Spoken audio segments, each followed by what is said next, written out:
Manny Ramirez might be not only the best free agent in the history of Boston, but in the history of sports. I mean, Dan Duquette brings him in here, 8 years, $160 million, which that number was, think of how big that number was then, because it's still a pretty big number. And then it was seismic. And he delivered 7.5 great seasons for them. And then when he left, he delivered for the Dodgers. So the whole 8 years, the numbers are astounding, what he did. Manny, he was, I found him kind of just harmless for the most part. I don't think he bothered anybody. There's this notion that a guy can poison the clubhouse. No. Manny was just a kid and came and hit, went home, did his job. I didn't see him hang with teammates much or interact with teammates much even. But he was kind of a sweet guy in his own way. There wasn't much upside to talking to Manny. You just didn't get much. Even when he was being cooperative, he'd come away with it. There's just really nothing there. He would do these weird things. I didn't know him very well, but he knew I was always around. He knew who I was. And he would be running through the clubhouse before a game in Toronto or something, and he'd just come up behind you and turn you around on the shoulders and look in your eyes. He's, I can see in your eyes, you ready for the game tonight? And then he'd go off like, what was that?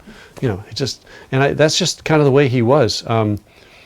There weren't as many, the stuff you'd see in the field, going into the wall, taking a leak in the left field wall, the bathroom thing. That weird play in Baltimore, Millar hit a ball off John Lester. And I forget that it's Millar hitting the ball for the Orioles against the Red Sox. And Manny goes back and gloves it magically, vaults into the stands, high-fives the fan, turns and throws it into the infield. And I think they doubled off a runner or something with that relay. I don't know what it was, and it's off John Lester. It's a real confluence of things. And then just at home plate, I mean, I didn't see Jimmy Fox in person, but right-handed hitters, you read about that, and he was fun. I mean, the way like young ball players loved Griffey, they loved Manny in this town, just to watch him hit, especially if you're a right-handed hitter. And some of those home runs, the one against the Angels, the walk-off to win the series in 04 against the Angels, he would just crush balls and and good bat flips and no doubters and that sort of thing. So, but there was this surprisingly, there's very few like memorable quotes or even antics. And there would be the things where he'd, and Tito talks about this in the book, I got to come out. My hamstring's hurting me. Which one? You choose. It would be like, it was just so obvious. And there was that time in New York when he took 3 down the middle, and Tito stood by him. He says, if they spot that ball and you're guessing something else, that's what happens. It looks like he quit, but I don't believe he quit. A lot of people believe he quit, but Tito explained it. And he would do that. He would explain things for guys. He did it for Pedro the first night of his managing career in Boston, when we left the ballpark early in Camden Yards. He would do that. So I don't know what to trust there, because he's a player protector. And you get a lot for that in Manny's case. And I think with Manny, I wasn't there in Houston when he knocked down Jack McCormick.